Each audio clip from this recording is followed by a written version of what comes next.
자, 그러면 지난 시간에 이어서 경제 파트 기출문제집 풀겠습니다. 교재 39페이지, 문제집 39페이지, 여기서 10번. 오피스텔의 분양 수요 함수가 D는 이꼴 600만에서 2분의 3P고, 이 경우 사업 시행자가 분양 수입을 극대화시키기 위해서는 분양가격을 얼마 받아야 수입을 극대화시키느냐. 분양 수요 함수 D는 이꼴 600만에서 2분의 3P에서 P는 분양 가격이고, 그 다음에 수요량은 평방미터당, 아니 가격은, 여기서 말한 가격은 단위당 가격이잖아요. 그래서 평방미터당 10,000원이고, 이제 수요량 단위는 평방미터다. 2개면 2평방미터고 1개면 1평방미터다. X축은, 행축은, 가로축은 수량을 나타내고 Y축, 세로축은 가격을 나타낸다. 자, 여기서 이 문제를 풀기 위해서는 우리가 탄력성의 관계를 이해를 해야 됩니다. 그래프를 그릴 때 이렇게 해가지고 이쪽에는 가격이고, 사실 그런데 실제로는 이렇게 해야 이 그래프가 의미를 가진다. 요거는 Q인데 실제로 Q분의 델타 Q 해야 이 그래프가 의미를 가진다. 이 그래프에서 탄력성을 경제학 교과서에 표시하고 있거든요. 그래서 이거는 대각선이니까 45도, 이것도 대각선이니까 이등변이죠. 45도. 그래서 이제 요게 이거 해야만이 이게 의미가, 요쪽으로 가나 요쪽으로 가나 탄력성이 똑같잖아. 이게 델타 P고 이게 델타 Q다. 그러면 이게 왜 탄력성이 1이냐? 여기 이제 중간점, 한 중간점에 해봐요. 여기가 중간점이면 여기도 중간점이야. 이게 왜 탄력성이 1이냐? 이게 탄력성이 1이냐? 탄력성이 삼각형의 성질에 의해서, 직각삼각형의 성질에 의해서 빗변의 절반은 이게 밑변의 절반이고 동시에 높이의 절반이에요. 삼각형의 성질에 의해 가지고, 직각삼각형의 성질에 의해 가지고. 그러면 탄력성은 어떻게 되는 거냐? 탄력성 원래 이렇게 계산하잖아요. 분모 P분의 여기서 델타 P, Q분의 델타 Q. 이걸 정리를 하면 Q분의 델타 Q 곱하기, 이게 나누기니까 뒤집어서 곱해야 된단 말이에요. 델타 P분의 P다. 이걸 정리를 하면 어떻게 되는 거예요? 이게 우리 서로 왔다 갔다 해도 똑같이 둘 다 밑변이니까, 분모니까 참. 그래서 이게 델타 P분의 델타 Q고, 그리고 곱하기 얘가 이쪽으로 가니까 Q분의 P다.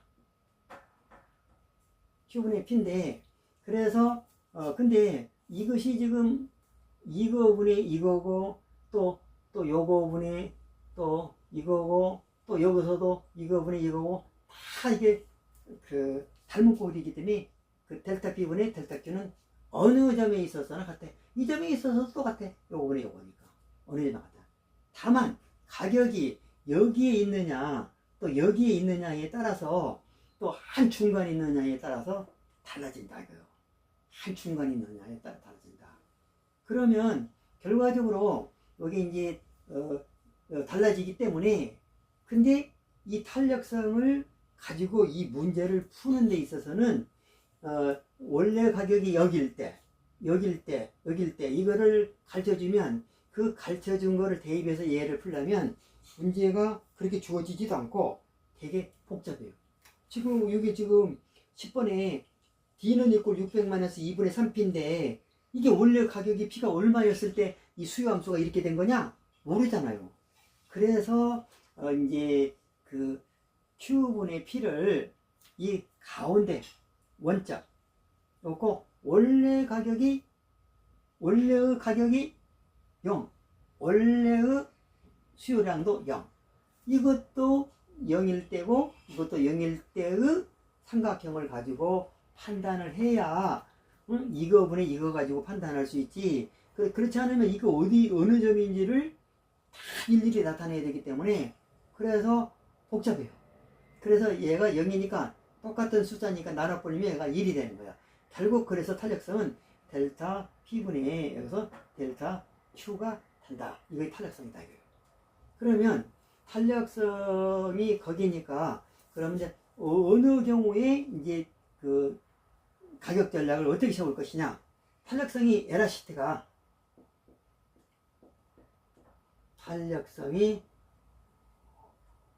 1보다 크다. 에라시티가. 그러면 얘가 탄력적이고 그러면 1보다 크면 가격에 대해서 되게 수요자가 민감해요. 수요자가 민감하기 때문에 올리면 수입을 확 줄여. 그 올리면 안 돼. 그래서 손해봐. 내리면 확 사줘. 그래서 인하 전략을 세워야 된다. 그 다음에 탄력성이 1보다 작다. 탄력성이 비탄력적이란 말이죠. 1보다 작다. 비탄력적이면 비탄력적이에요. 이게 이건 탄력적이고 비탄력적이고 얘는 탄력적이고 소설적인 표현과 수학적 표현. 그러면 탄력성 1보다 작으니까 별로 반응을 안 해. 올려도 별로 안 줄여. 올리면 확 줄였는데 아까는 탄력성 1보다 크니까 얘는 올려도 그냥 조금 줄여. 그래 올려. 또 반대 내려봐. 내리면 많이 내렸는데 조금 사줘. 늘어난 거 조금밖에 더 안 사줘. 그러니 내려가고 손해보는 거예요. 그래서 이럴 때는 어떻게 하느냐? 올려야 된다. 인상 전략을 세워야 된다. 그러면 이제 그 탄력성이 1보다 클 때는 내려야 되고 탄력성이 1보다 또 작을 때는 올려야 된다. 그러면 이제 여기가 한 가운데잖아. 가운데고 이제 탄력성이 1보다 작을 때는 올려야 된다. 올리면은 A에서 B로 올리면 수입이 늘어난다. 그래서 얘를 그대로 가져와 가지고 요거는 가격이 아니야. 수입이에요. 수입. 수입은 뭐요? 가격 곱하기 수요자가 사준 수요량이잖아. 공급자의 수입은. 그 다음에 여기는 탄력성을 나타내. 수요량을 나타내는 게 아니고 여기는 탄력성 에라시티를 나타낸다. 어떻든 간에 한 중간이 탄력성이 1이다. 그리고 이제 가격을 올리냐 내리냐 이 문제에서 이렇게 해가지고 자 가격을 올리면 올릴수록 수입은 1보다 클 때는 가격을 올리면 확 줄여. 그래서 내려야 돼. 그래서 가격을 내려야 수입이 늘어난다. 그러면 가격을 내려야 수입을 늘어난다. 그러면 여기 어느 경우에 이것이 해당이 되는 거냐? 이쪽에가 1보다 클 때냐? 이쪽에가 1보다 클 때냐? 이런 걸 생각해 보면 자 여기서 그 1보다 크면 민감하다는 얘기잖아. 여기서부터 0에서 출발했으니까 0.5, 뭐 0.7 이렇게 커질 거 아니에요. 이렇게 0에서부터 탄력성이 출발했으니까 그러니까 분명히 여기가 1보다 크다는 얘기야. 여기는 가운데가 1이었으니까 여기는 1보다 작다는 얘기야. 그러면 1보다 작을 때는 올려야 된다고 했어. 올리면 수입이 늘어난다. 이건 가격을 올려야 되는 거야. 가격 인상. 그래 수입이 늘어나. 이건 수입이야. 이거 가격이 높이가 아니야. 수입이야 수입 이게. 그 다음에 이제 또 반대로 그 탄력성이 1보다 크다. 그럼 민감한 거예요. 되게 민감해. 민감하면 어떻게 해야 돼? 탄력성이 1보다 클 때는 가격을 어떤다고 했어요? 인하 전략을 세워야 된다고 했죠. 가격을 인하 전략. 그래서 여기서 이렇게 해서 수입이 늘어나는데 언제 경우에 늘어나냐? 그래서 탄력성이 1보다 클 때면 이거는 가격을 인하 전략을 세워야 된다. 인하 전략을 세운다고 해서 이 밑으로 내려간다는 것이 가격을 인하 전략이 아니야. 이거는 가격과 수요량의 곱이야, 곱. 가격을 올리면 수요량은 줄어들고 있고 내리면 수요량은 늘어나고 있기 때문에 이 두 가지의 변화의 곱에 의해서 결정된 게 수입이기 때문에 그래서 여기는 인하 전략이고 인상 전략을 나타낼 뿐이지. 그렇기 때문에 여기서 이제 그 올리고 여기서는 내리고 그래서 거기서 분기가 되는 게 여기야. 딱 가운데 1이야. 그 분기가 될 때 수입은 극대화된다. 1보다 작을 때는 1이 될 때까지 올리고 그 다음에 또 1보다 클 때는 1이 될 때까지 또 가격을 내리고 그래가지고 1이 될 때 결국 수입이 극대화된다. 그래서 요 점이 수입이 극대화되는 조건이야. 요 점이. 여기 수입이 극대화된다. 이게 수입이 극대화된다. 이제 여기 이걸 활용해서 이제 문제를 푸는데 그래서 이제 곡선 자체의 그래프가 이제 뭔가 알았으니까 치우고 탄력성이 1일 때가 수입이 극대화된다. 알았으니까 치우고 그랬으니까 D는 이걸 수요 곡선은 이걸 QD 수요량은 이걸 600 마이너스 2분의 여기서 3 여기서 P다. 그러면 이때 가격이 0일 때 수요량은 얼마나 되냐? 그러면 이걸 0을 대입해. P를 0을 대입해. 그러면 결국 D는 수요량은 600이 된다. 0을 대입하고 가격이 0까지 들어오면 수요량은 얼마까지 늘어날 수 있냐? 600이 된다. 그 다음에 거꾸로 할 수도 있어. 수요량이 0일 때는 그러면 가격은 얼마까지 올라갔길래 도대체 수요량이 0이냐? 가격이 도대체 얼마까지 올라갔길래 수요량이 0까지 되어버렸냐? 가격 올라가고 있어. 줄어들어. 올라가. 줄어들어. 또 올라가. 또 줄어들어. 또 올라가. 또 줄어들어. 0까지 올라가 버렸다. 0까지 와버렸다. 그러니까 가격이 올라갈수록 수요량이 줄어드는데 수요량이 0이 될 때까지 그러면 얼마나 줄어들었냐? 가격이. 이렇게 해가지고 수요량 0이다. 그때 가격은 얼마냐? 그러면 600 마이너스 2분의 3P니까 따라서 수요량이 0이 될 때 그때 가격은 바로 요 높이인데 이게 그 높이가 얼마가 되냐? 여기 아까 600이라고 했죠? 600이고 얼마가 되냐? 이게 그래서 여기 보면 오래 이해한 거면 2분의 3P는 이꼴 600이니까 결국 P는 이꼴 600 요걸로 나누니까 곱하기 3분의 2니까 그러면 가격이 얼마냐? 326에서 400일 때 P가 400일 때 결국 수요량은 0이 되어버린다. 여기 요 높이가 400이야.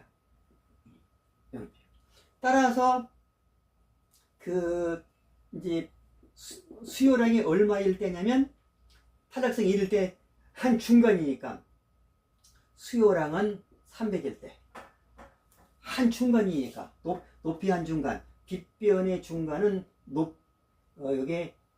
요게 가로 축의 중간이고 세로 축의 중간이에요. 그렇기 때문에 여기 400이니까 0과 400의 중간은 얼마야? 얘가 200인 거야. 200. 그래서 가격이 200일 때 그 다음에 수요량은 여기 절반이니까 수요량은 300일 때 탄력성이 1이고 일하실 때가 1이고 그리고 이때 수입이 극대화된다.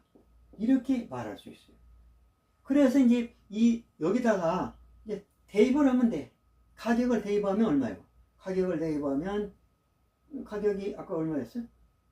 200이지. 200. 가격이 200. 이렇게 곱으니까 가격을 200을 더하면 200 나누기 2 하면 100이고 100에서 3을 곱하면 300이고 600에 300을 빼면 이게 수요량이 300이다. 그래서 묻고 있는 게 뭐예요? 근데 묻고 있는 것이 가격을 묻고 있죠. 가격. 평방미터당 가격은 얼마냐? 수요량이 300제곱미터일 때 그 가격은 얼마냐? 가격은 평방미터당 가격을 이 높이가 평방미터당 가격이요. 이게 그죠? 단위당 가격을 나타내잖아. 이게 누계가 아니고 이 종증은 항상 단위당 가격을 한 개당 가격의 높이를 나타내요. 그죠? 그래서 이게 평방미터당 가격이 얼마냐? 이게 200이다. 그래서 지금 가격을 물었다면 3번 평방미터당 200일 때 수입이 극대화된다. 이렇게 이걸 풀어야 되겠어요. 이 문제는 실제로 시험에 나왔다면 시험장에서 이거를 적용해서 풀기가 쉽지 않았으리라고 봅니다. 그 다음 11번. 11번을 보시면 다음은 거미집이론에 관한 내용이다. 가로 안에 들어갈 모형 형태는 어떠냐? 수렴형이냐, 발산형이냐, 순환형이냐 그 얘기예요. 수요 가격 탄력성 절대값이 이제 탄력성만 말하자 이거예요. 플러스 마이너스 부호는 무시하고 공급의 가격 탄력성 값보다 크다. 수요 탄력성이 공급 탄력성보다 크면 뭐요? 수렴이지. 수탄수 공탄발이잖아요. 그렇게 이제 다들 외우니까 이제 우리는 이해했으니까 그렇게 외워도 괜찮아요. 수요 탄력성이 공급 탄력성보다 크다. 그러면 수탄, 얘가 큰 쪽을 말해. 그러면 수력. 공탄발, 공급 탄력성이 마냥 크다. 그러면 뭐냐? 발산한다. 이렇게. 그 말은 수요 탄력성이 공급 탄력성보다 클 때 수렴한다는 뜻이고, 그 말은 공급 탄력성이 클 때 뭐보다 수요 탄력성 두 개를 항상 비교하니까 크면 얘는 발산한다 이거야. 수탄소 공탄발 니꼬로 되면 순환 이렇게 되기 때문에 그래서 그 박스 안에 들어있는 첫 번째 줄에는 수요 가격 탄력성이 공급 탄력성보다 크다면 수렴, 기억은 수렴이에요. 그 다음에 두 번째 박스 안에 글은 수요 곡선 기울기하고 탄력성은 반대요. 탄력성이 크면 기울기는 작아. 수요곡 역수관계라고 있잖아. 역수관계. 수요 곡선의 기울기 값이 공급 곡선의 기울기 값보다 크다. 그러면 수요 곡선의 기울기가 공급 곡선의 기울기보다 크다는 얘기는 수요 탄력성이 공급 탄력성보다 작다는 얘기야. 그러면 얘도 수렴. 그러면 첫 번째도 수렴, 두 번째도 수렴. 그렇게 되죠. 첫 번째도 아니 뭐 잘못 따졌나? 첫 번째 이거 글씨를 써가면서 첫 번째는 수요 탄력성이 공급 탄력성보다 크다. 요거잖아. 그러면 수렴. 두 번째는 기울기로 말해서 수요 곡선의 기울기가 공급 곡선의 기울기보다 크다. 그러면 기울기로 말하면 이 뜻이야.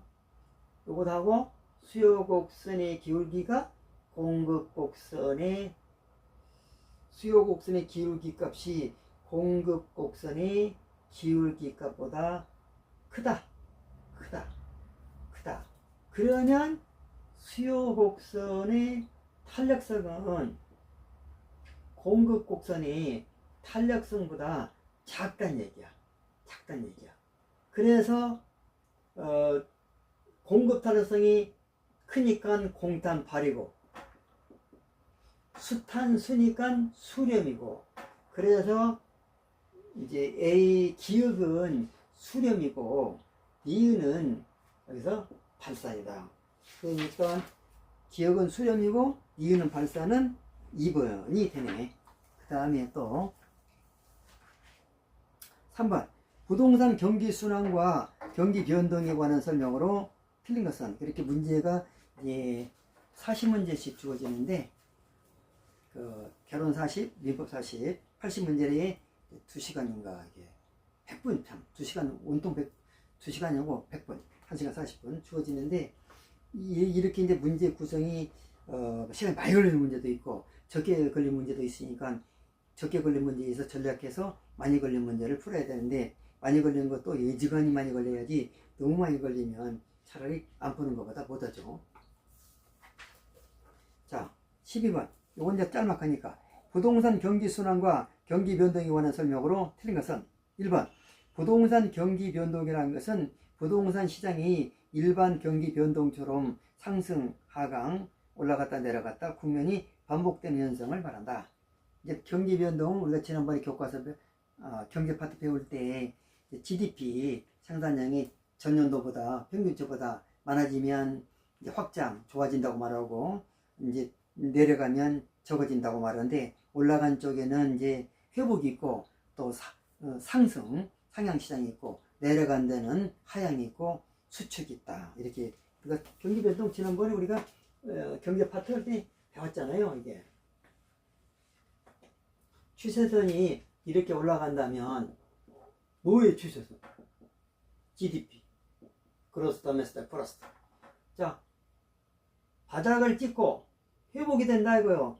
추세선보다 낮아. 저점. 그러면 추세선보다 더 크면 발전인데 후퇴에 있다가 이제 회복이 되는 거야. 그래서 월 회복이라고 그러고 추세선보다 더욱더 좋아진다. 그러면 이건 이제 상향 시장이라고 부동산에서는 말하고 요거는 이제 그 경기가 좋아진다고 그래서 일반 경기는 얘를 또 호황이라고 표현하기도 하고 정점 꼭대기를 찍고 피크 그리고 내려가는 데는 불안 심리가 있어 가지고 더 확 내려간다고 그랬어요. 그래서 이게 대칭이 아니라고 있어요. 올라간 데는 많이 걸리고 내려간 데는 짧게 걸린다. 이게 가운데가 대칭이 아니다. 그래서 이거는 하향 시장이라고 그러고 부동산 시장에서는 얘를 후퇴 일단은 올라갔다가 내려가니까 후퇴라고 말한다. 그 다음에 얘는 이제 그 수축 요거는 이제 후퇴에서 이제 요거는 이제 후퇴 이거 하향을 쓰면 안 돼. 이렇게 하고 요게 후퇴고 후퇴는 일반 경기 시장도 후퇴고 부동산 경기도 후퇴 시장이야. 똑같아. 회복도 똑같아. 얘도 똑같아. 얘도 똑같아. 그 다음에 요 이제 요것하고 요것만 좀 그 일반 경기는 뭐라고 하나 이제 불황이라고 그러고 일반 경기는 불황이라고 그러고 그 다음에 부동산 경기는 또 이걸 하향이라고 또 부르기도 한다. 뭐 이렇게 부르기도 하고 이렇게 부르기도 하는데 일반적으로 그렇다. 그러고 나서 이게 저점이다 이거 저점. 그래서 저점에서 이렇게 한 바퀴 여기서 여기까지 한 바퀴 도는데 일순환 주기 그 다음에 정점에서 저점까지를 진폭이라고 한다. 이렇게 했으니까 그래서 여기 지금 1번 부동산 경기 변동이란 부동산 시장이 일반 경기 변동처럼 상승과 하강 국면이 반복되는 현상을 말한다. 맞아요. 올랐다 내렸다 올랐다 내렸다. 그 다음에 부동산 경기는 일반 경기와 같이 일정한 주기와 동일한 진폭으로 규칙적이고 안정적으로 반복 순환된다. 동일한 진폭은 아니에요.